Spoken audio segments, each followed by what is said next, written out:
Bonsoir à toutes et à tous, bienvenue sur l'AS Média. Une nouvelle aventure démarre aujourd'hui, c'est l'émission Le Décryptage. Une émission 100% sport qui va vous renseigner bien sûr sur toutes les actualités locales et internationales en 30 minutes, on va le dire ainsi. Pour ce tout premier numéro, nous avons comme thème bien sûr la reprise des championnats de Ligue 1 et 2. Quel engouement autour des hostilités. Abdoul Koulibaly est avec nous. Bonsoir Abdoul. Bonsoir Ange. Axel Adeli, bonsoir. Bonsoir. Merci de faire partie de cette nouvelle aventure qui démarre bien sûr sur nos médias, sur nos canaux, Facebook, l'Alliance Sportive, YouTube, l'AS Média, Instagram, l'AS Média et bien sûr sur TikTok, l'AS Média et un 3 collé juste à la fin. Voilà. Ainsi le décor planté, messieurs, une nouvelle aventure démarre. C'est la naissance d'une nouvelle émission. Déjà, comment est-ce qu'on se sent?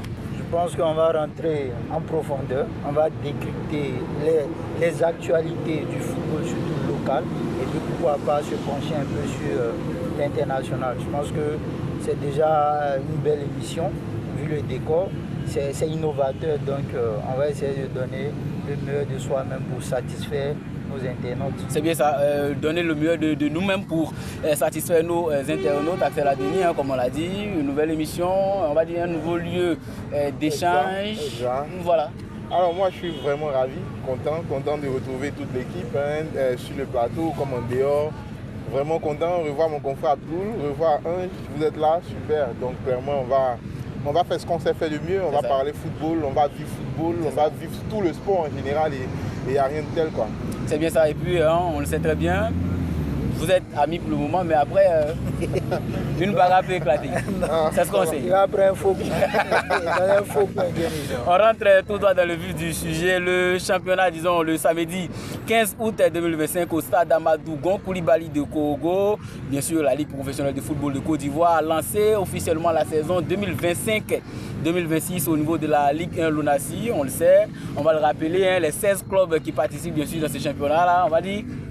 C'est important de le rappeler, on ne sait jamais, ça peut être utile pour nos internautes. Pour les 16 clubs, nous avons le Stade d'Abidjan, la SEC Mimosa, la FAD Plateau, Boaké FC, le FC San Pedro, Innova Sporting Club, ISCA, Entente Sportive d'Abolville, bien sûr, Guyas Chologo, les nouveaux promus, Zoma FC, Oza d'Abobo, Sol FC d'Abobo, le Racing Club d'Abidjan, on va dire le club Omnisport de Korogo, COK, la Société Omnisport des Armées, SOA, et bien sûr le Stella Club d'Adjamé, et Mouna FC. Déjà, pour revenir un tout petit peu, Abdoul, c'est utile et important de le rappeler parce que après un sondage, c'était quand même difficile de connaître réellement les clubs qui évoluent dans nos championnats.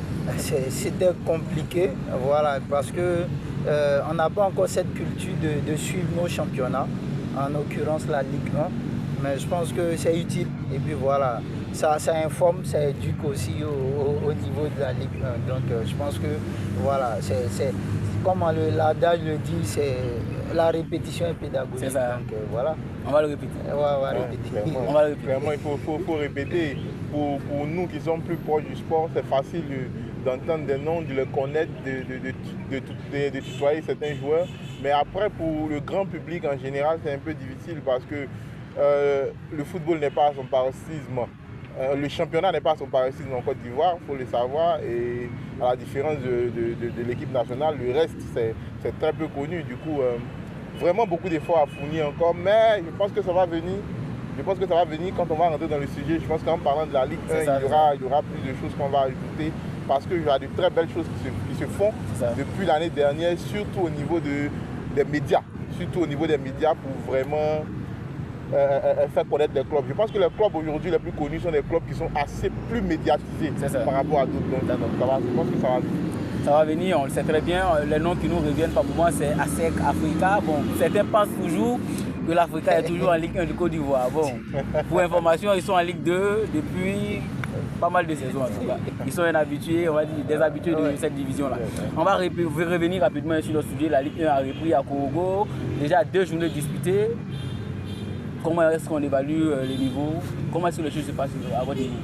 Pour moi, clairement, c'est... Cette année, clairement, sur les 2 premières journées, il y a du football qui commence à se présenter. Pourquoi? Il y a les infrastructures qui sont mises à disposition. Il y a le terrain, la plupart des terrains sont des terrains naturels qui sont différents du Champrou, qui étaient synthétiques.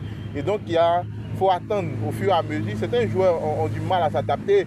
Les plus prestigieux ou qui arrivent à tirer l'épingle du jeu, forcément vont s'en sortir. C'est de belles pelouses, c'est de très beaux infrastructures. La beauté du football hier, ce qu'il manque, c'est l'accompagnement, le petit plus qui est le public, mais on espère que ça va venir. Ça va venir au fil du temps et bien sûr, il a bien dit, ce sont les infrastructures qui sont mises à disposition, les pelouses, les stades, comme on va dire, le président de la Ligue professionnelle l'a dit, aucun match ne se jouera au Champrou. Voilà, même si on a essayé de programmer un match, mais de programmer à la dernière minute, mais il faut le dire, les infrastructures sont à disposition. Comment est-ce que, on se sent aujourd'hui quand on voit nos joueurs évoluer dans des grands stades comme par exemple le stade de la Paix du Boaké? Il faut déjà féliciter l'ONS qui a fait un travail de fond avec la Ligue professionnelle de football de Côte d'Ivoire. Donc je pense que, voilà, vous savez, quand on joue sur une pelouse naturelle, ça évite certaines blessures. Voilà, on aura moins de blessures cette saison si ça continue sur cette lancée. Donc je pense que quand on évolue, par exemple, au stade Amadou Gon Coulibaly de Korogo, avec cette belle architecture-là, je pense que ça donne encore plus d'engouement au niveau des joueurs, voilà, de se donner, faire de belles vidéos, parce que c'est via les vidéos qu'on vend un joueur. Donc, quand le cadre est bon, il y a du beau football, et puis voilà, comme Axel l'a si bien signifié, le public. Mais je constate que à l'intérieur du pays, il y a plus d'engouement au niveau du public par rapport à Abidjan. Parce que Abidjan est submergé. Ils ont tout le temps les matchs. Donc bon, ils ont assez de matchs. Donc ils vont au terrain quand ils veulent. Voilà. Alors qu'on n'a pas ça à l'intérieur. Boaké comme ça, c'est une ville footballistique. On a vu lors de la première journée avec BFC. Voilà. Même si on n'a pas pu remplir les 45 000, voire plus. Mais il y avait un beau monde pour soutenir l'équipe phare de Boaké. Justement, hein, on évoque bien sûr le public. Est-ce parce que les capacités des stades sont beaucoup plus volumineuses? Est-ce qu'on doit dire, c'est ce qui fait qu'on pense clairement qu'il n'y a forcément pas de public? Ou comment est-ce qu'on explique ce fait-là? Il n'y a vraiment pas de personnes ou ces personnes sont là, mais les capacités de nos infrastructures font que clairement on ne sait pas si elles sont nombreuses ou pas. Il parle des personnes présentes au stade. Nous sommes dans un pays à 25 millions d'habitants.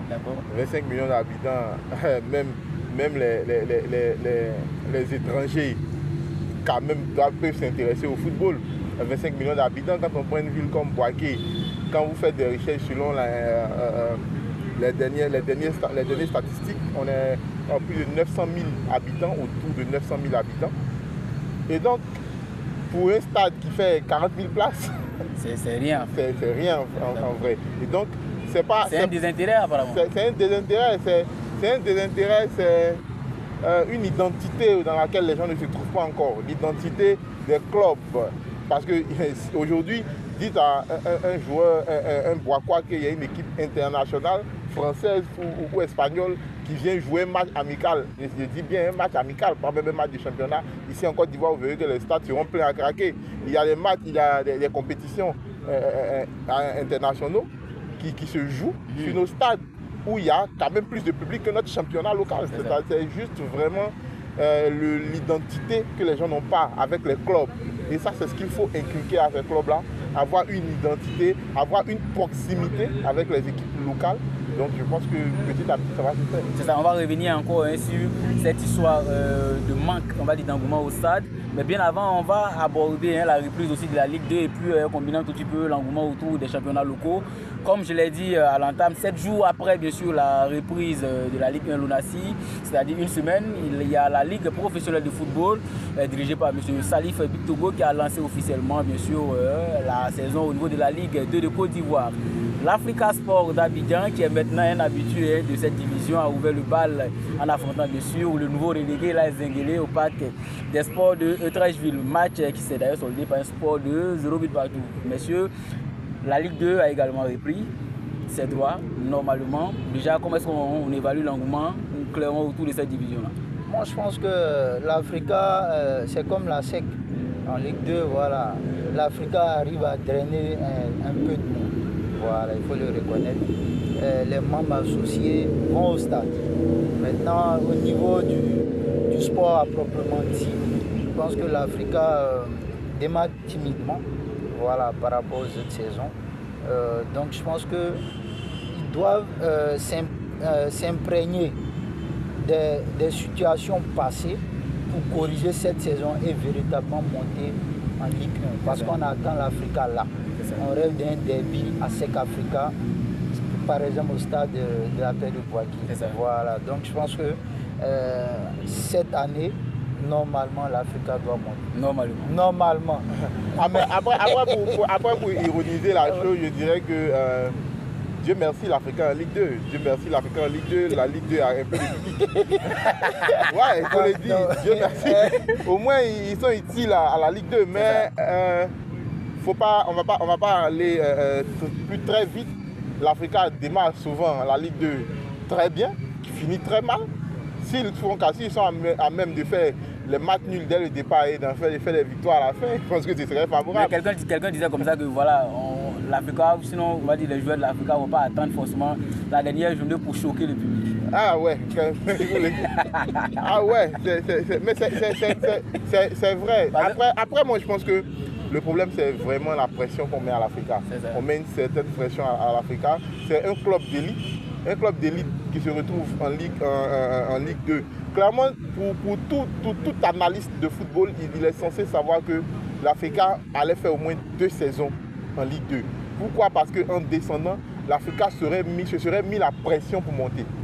Là, il y a un problème parce que quand on a assez de pression, il est plus facile pour les équipes qui viennent de la Ligue, de la 3e division de jouer en Ligue 2 parce que ils n'ont vraiment rien à perdre. Ils jouent le maintien ou ils jouent leur football, clairement. Mais pour une équipe de l'élite qui descend en Ligue 2, ils ont très vite envie de corriger, surtout qu'ils ont leur rival qui est en Ligue 1, qui rate des titres. Donc clairement, je pense que ça va venir. Il ne faut pas aller vite en besogne. L'Africa est un grand club. L'Africa saura à un moment reprendre sa place de grand club. C'est bien ça, hein? On ne va pas reprendre bien sûr les problèmes liés bien sûr à ce club mythique de Côte d'Ivoire. Comme on l'a fait pour la Ligue 1, on va rappeler également les 2 poules de la Ligue 2 de Côte d'Ivoire.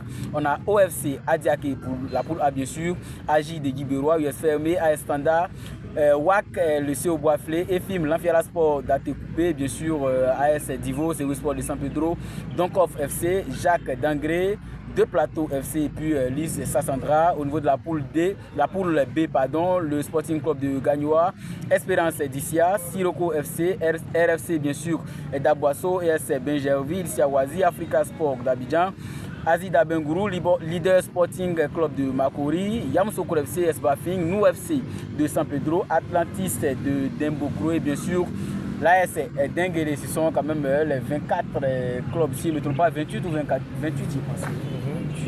28, 14. Voilà, les mathématiques c'est quand même pas trop.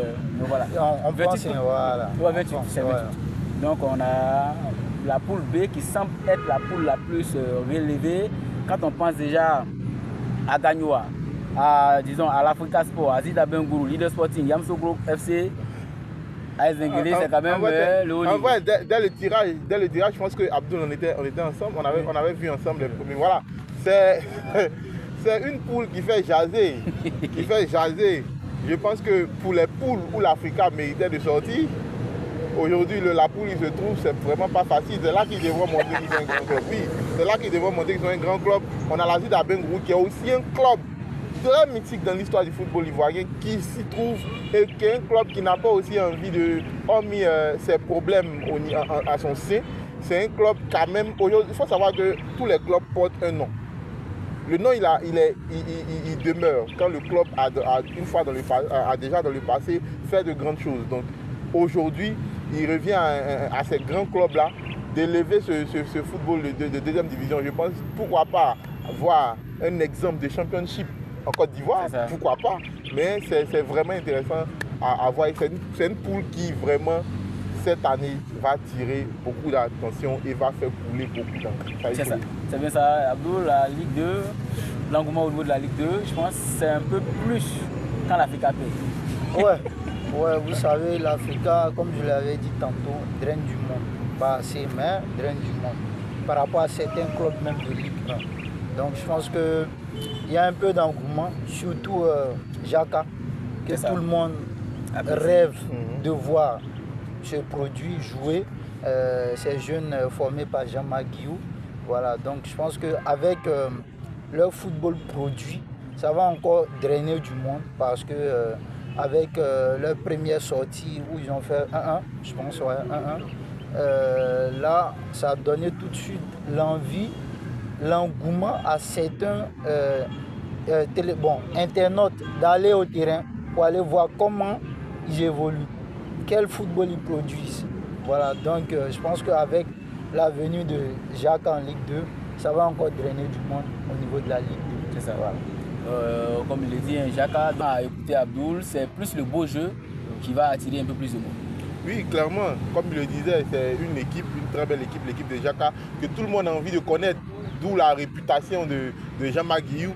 Mais après, le football ivoirien, ça reste quand même un football historique. C'est un pays qui connaît le football, qui a vécu le football, d'où la réputation qui suit aujourd'hui les clubs ivoiriens. Cette réputation, un griffe qui perd son engouement. Mais aujourd'hui, le football ivoirien n'est pas forcément le beau jeu. Le football ivoirien, comme je l'ai dit au départ, c'est l'identité. Les gens doivent se voir dans le club. Les gens doivent se voir dans le club. Un Boakoua, même si son club ne joue pas le meilleur football au monde, que son club gagne à domicile, il est content d'aller à chaque fois supporter son équipe.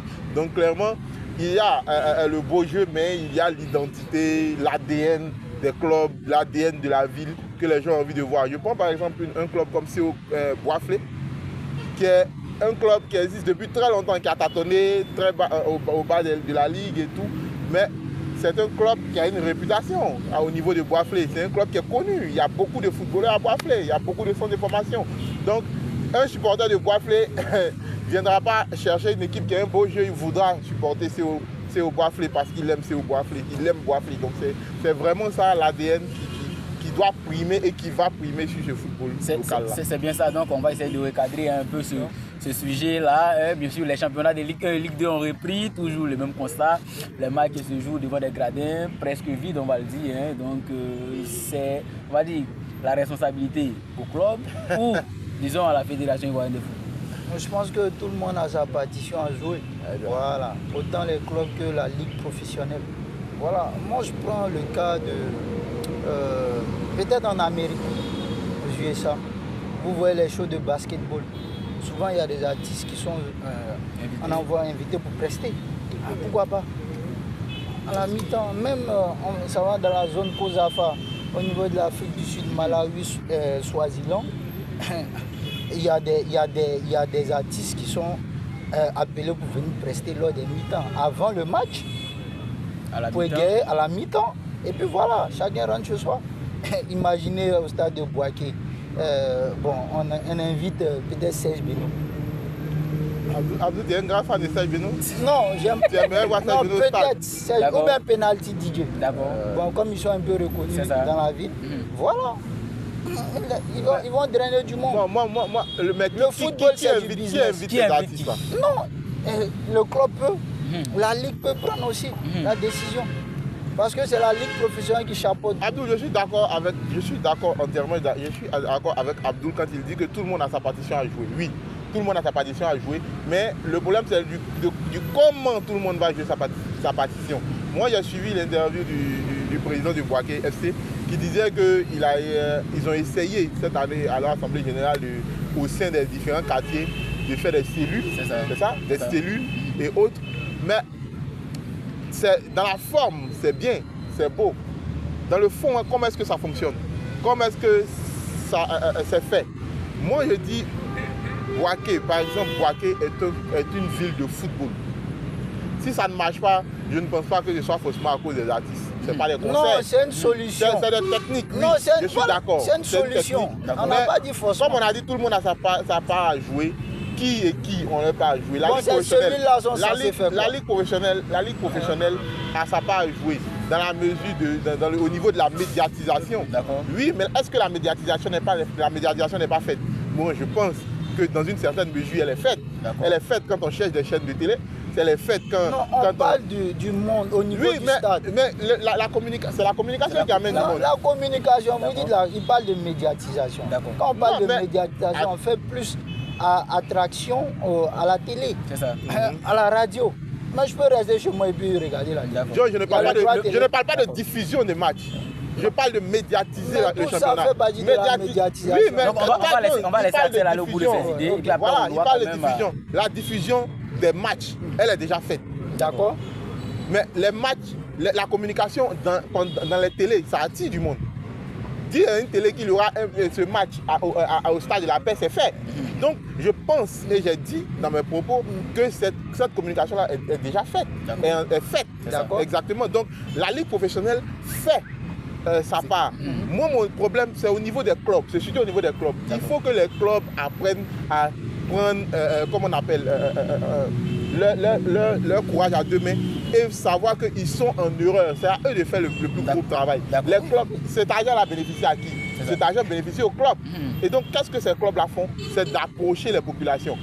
C'est d'approcher la population. Sinon, ce n'est pas un conseil. Venir envoyer un artiste chaque minute. Non, c'est une solution parmi une chose est sûre, on ne va pas dire. Donc, on a d'autres solutions, Abdul. Peut-être que ça pourrait aider nos clubs. Une chose est sûre. Excuse-moi. Allez-y. Mais au niveau de Boaké, vous savez pourquoi ça marche? Mais Boaké est divisé en deux. D'accord. Généralement, remarquez, les gens qui sont au stade, ils sont de l'autre côté. Soukura. D'accord, allez-y. Est-ce que ceux qui sont en Gatakro, à Ouyonsou, ils se sentent concernés? D'accord. Ils ne savent pas souvent qu'il y a des matchs? D'accord. Oui. Clairement. Tiens, je te le dis. D'accord. Non, je ne suis pas entièrement d'accord. À 90%. C'est quoi? À 90%. 90% viennent de Soukura, d'Arès. Pourquoi, selon toi, Abdul, c'est de cette côté de l'autre commune que les gens viennent? Mais on ne communique pas assez sur l'autre rive. L'autre côté de Boaké. C'est aussi simple. Ce qui veut dire que si on prend les rues de Soukura, d'Arès, on peut voir des pancartes affichées Boaké FC quelque part. Non, pas forcément. Mais si tu parles de Boaké, on a fait le sondage, on allait pour le reportage. C'est ça. On est quitté en Dagro. C'est ça. À Ouyonsou, au SAD. Tu as vu la différence? C'est ça. Il y a une grosse différence. Non, mais moi, ce côté-là, s'il le dit, c'est pas forcément faux. Mais c'est parce que 80% des joueurs viennent de ce côté de la ville. Je suis d'accord parce que la plupart de certains centres de formation qui sont affiliés à ce niveau, on peut conclure pour dire que la communication s'est faite de bouche à oreille. C'est-à-dire c'est le joueur qui informe sa famille. Moi, mon ami joue, forcément, je vais voir. Oui, mon ami joue, je vais voir. Vous avez l'un des plus grands formateurs qui a de l'expérience, qui a du vécu. Chao n'est pas à Soukura. Il est à Ouyonsou. Voilà. D'accord, vas-y. Non, il ne peut pas me dire. Continue ton argumentaire. Non, il ne peut pas me dire non que la majorité des joueurs, peut-être il y a plus de talent là-bas, je ne sais pas. Non, je n'ai pas dit qu'il y a plus de talent. Non, il faut utiliser les termes. Non, il dit peut-être à cause de la densité. Dans 80% des joueurs de ce club-là, 80% ont quand même comment on appelle, leur origine de ce côté de la ville. Une chose est sûre. Pourquoi je le dis? Allez-y. Pourquoi je le dis? Rapidement. Quand il y avait encore le championnat de Boaké, quand vous prenez Djoliba FC, Yaoundé, voilà, quand vous prenez Djoliba FC, qui était au camp militaire, je ne sais pas s'ils y sont. Quand vous prenez Femali, quand vous prenez, comment on appelle, l'équipe Dougouba, voilà. Djoliba c'est Djamrou, et puis Dougouba au camp militaire. Voilà. Et puis on a, comment on appelle, les clubs de Femali, on a eu les centres de formation comme Caïma à Belleville. C'est ces jeunes-là qui, aujourd'hui, qui ont grandi à Aston Villa, au Soukura, qui forment l'équipe de BFC, ces petits petits-là. Donc c'est de ce côté. C'est pourquoi je dis que 80% de ces jeunes-là viennent de là-bas. Et les jeunes de là-bas, ils ont joué dans les mêmes centres de formation. Ils ont des amis de là-bas qui suivent les championnats d'enfance ensemble. C'est cette identité-là qu'ils apportent au stade. C'est tout. Je vais clarifier quelque chose. Le sujet ici, c'est pas Boaké FC, mais c'est le club.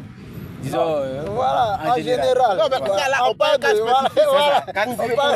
vous mieux les faire ça. C'est Boaké qu'on connaît mieux. C'est ça, c'est Boaké qu'on connaît mieux. Donc, il faudrait qu'on clarifie les choses.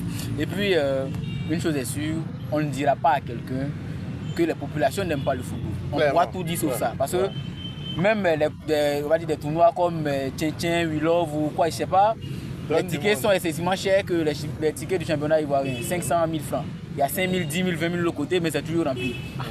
C'est quoi le problème? C'est l'effet de mode. L'effet de mode. L'effet de mode. L'effet de mode, parce que il y a une mode sur les réseaux sociaux. Quand ces gens du tournoi là sont faits, il y a une mode, il y a une sorte de communication. Je vais vous donner une stratégie simple que certains font. Ils valorisent les femmes au stade. Vous allez voir qu'il y a des photographes qui prennent de très belles jeunes filles qui sont au stade ou sur les terrains de Maracana. Mais est-ce une photographie dans ce sens au grand stade, ça ne sera pas beaucoup plus intéressant? Très intéressant. Très intéressant. Il va mériter. Non, laisse-le parler. Très intéressant. Cette communication-là, mais cette communication au niveau des stades, on peut l'utiliser. D'accord. Voilà, mais pas inviter Moko Djidji la jet set comme le. Non, mais quand tu invites Beno vient avec qui? C'est dans ce ça fait quoi? Ça crée de l'ombre. Entre nous sommes dans le football, il ne faut pas nous présenter. Sinon à cette allure, je pense qu'à la CAN, à l'ouverture, on ne mettra pas des artistes pour presser. Si c'est le football uniquement. Là, je ne suis pas d'accord. Non, mais allez-y, Abdoul. Ce n'est pas totalement ça le problème. Même récemment, on a vu avec la Coupe du Monde des clubs. On a vu également. En fait, maintenant on parle de foot business. Je pense que... On a vu Jonathan Morrison qui s'est démarqué. Bon, même si actuellement, je ne sais pas où il est, mais il s'est démarqué. Il est au Bénin. Il est au Bénin. D'accord. Il a apporté une touche particulière. Vous voyez, c'est ce qui drainait toujours le monde. D'accord. Au niveau de... C'est bien compris. Donc, on est dans une émission sérieuse. Non, c'est vrai. Il a cette stratégie-là. C'est ça. Il faut adopter aussi. On ne peut pas lui enlever. On ne peut pas. C'est ça. C'est bien compris. On peut inviter, il dit on peut. C'est pas obligatoire. Voilà. C'est bien compris. Le débat peut continuer chez vous, chers internautes. Pourquoi est-ce que les gens ne viennent pas au stade pour des matchs de championnat ou peut-être même de coupe nationale, voilà, ou même il y a des possibles, des probables Africa à sec. Voilà. Mais bon, ça reste toujours. Cela n'enlève rien au beau jeu. C'est ça. Du beau jeu. C'est ça. Je vous assure, si Jacques vient disputer un match de coupe nationale contre Waké ici, le public qui sera là va dépasser le public de la première ou deuxième journée. D'accord. Parce qu'on veut voir ces jeunes jouer. C'est ça. On a entendu parler Jaka, Jean-Marc Guillou. Mais quel jeu il produit, on veut voir réellement. C'est bien ça. D'accord. Donc, comme on l'a dit, on aura quand même des sujets beaucoup plus spécifiques sur Waké FC où vous allez quand même avoir beaucoup plus d'informations vu que voilà, c'est le club qui évolue au niveau local dans notre région ici. Messieurs, on va parler rapidement de l'actualité, on va dire de ce qui fait l'actualité ici en Côte d'Ivoire. C'est la liste de Faye MS, bien sûr, qui fait jaser un tout petit peu. Il était en conférence de presse hier, bien sûr. J'ai lu quelque part, après le tapé d'eau des éléphants au Burkina Faso, voilà, le Burkina a finalement pioché à l'Africa. Ouais, c'est clair. Après le tapé d'eau de la Côte d'Ivoire. Je ne sais pas qui est auteur de ces faits. Bon. Bien évidemment, c'est moi. Voilà, il y a eu un tapé d'eau. Le tapé d'eau, je suis à quel niveau? Au niveau de Alban Lafont. D'accord. Voilà, qui avait donné sa parole pour le Burkina. Et puis il y a eu un revirement à 360 degrés. D'accord. Voilà, donc là on voit Alban Lafont qui se retrouve avec les éléphants de Côte d'Ivoire. Bon, je pense qu'il y a quand même des liens, non? Il y a des traces. Bon, certains disent que, voilà, non, je pèse mes mots. C'est ça. Voilà, l'ex-président du Burkina Faso, voilà, qui a sa femme qui est ivoirienne. Voilà, cette dernière est parentée à la mère. Le schéma il est un peu long. Le schéma il est un peu long. Moi, ce que j'aurais lu, c'est que sa grand-mère. La grand-mère de sa grand-mère. Non, en tout cas, sa grand-mère maternelle, la mère à sa mère serait ivoirienne. D'accord. Voilà. En tout cas, il a des origines. Voilà, c'est vrai. Voilà, je pèse même. C'est ça. Voilà. En tout cas, mais après, une chose est sûre, on a une nouvelle éléphant. Non, mais après, c'est une belle pioche. Quand c'est beau, on est heureux, il faut justifier. C'est ça. Voilà. Donc, on est heureux de justifier. C'est ça, c'est bien mais ça. le processus. Moi, c'est ce qui me... Comment il a acquis la nationalité. On va revenir dessus. Peut-être ça peut inspirer d'autres fédérations. C'est ça. Parce que ce que M.